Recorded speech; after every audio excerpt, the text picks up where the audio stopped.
The member, and I call the member for Fraser. Thank you, Deputy Speaker. In March, Federal Labor made a commitment to run a national consultation on phasing out the importation, manufacture, sale and advertising of cosmetics or cosmetic ingredients tested on animals. Recently, Federal Labor established a caucus subcommittee that will conduct public hearings on this subject right around the country. Deputy Speaker, cosmetics testing on animals isn't banned in Australia, but industry says that it stopped many years ago. However, products that have been tested on animals overseas or which contain ingredients that have been tested on animals overseas are sold in Australia. As Claire O'Neill, who's chairing the caucus subcommittee, has said, quote, "Animal testing is an area of the law that we believe should reflect the ethics of the community. So that's why we want to talk to as many Australians as we can about what they think it's appropriate that this still goes on, and whether it's appropriate that products that have been used in animal testing are available for sale in cosmetics in Australia."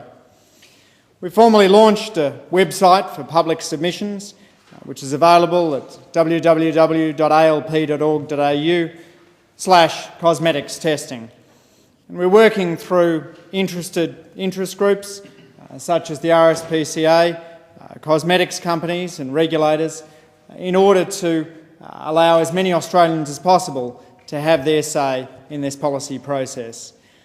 That's industry, animal welfare organisations and research institutions naturally have an interest in cosmetics testing on animals.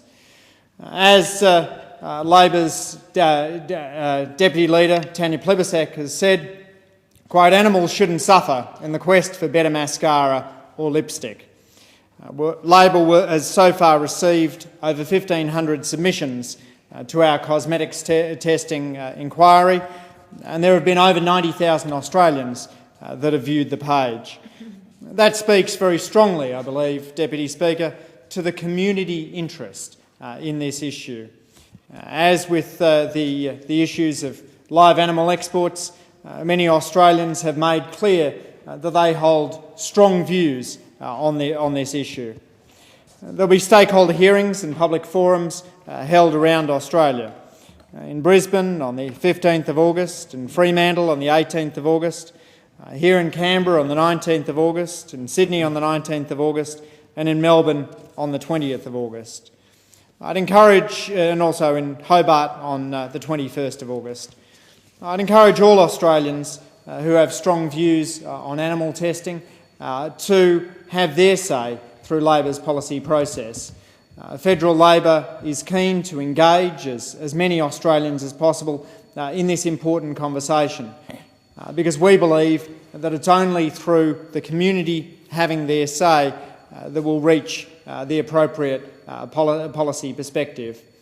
It is vital that we're able to engage through these public forums and to answer questions such as whether or not a full ban should take place in Australia, what would be the most effective and efficient way of banning these practices, what changes would need to be made by industry and government to comply with bans, how the bans would be policed, whether there's additional implications that we need to be aware of for industry, for government and for the community, what would be a realistic time frame for compliance, and whether there's other issues that the subcommittee should take into consideration when thinking through these issues. The question of cosmetics testing really is one that reflects how the way in which we treat animals has become a first-order policy issue in Australia. It troubles me when I hear the Minister for Agriculture in the House castigating Labor for having put in place a temporary ban on live animal exports to Indonesia.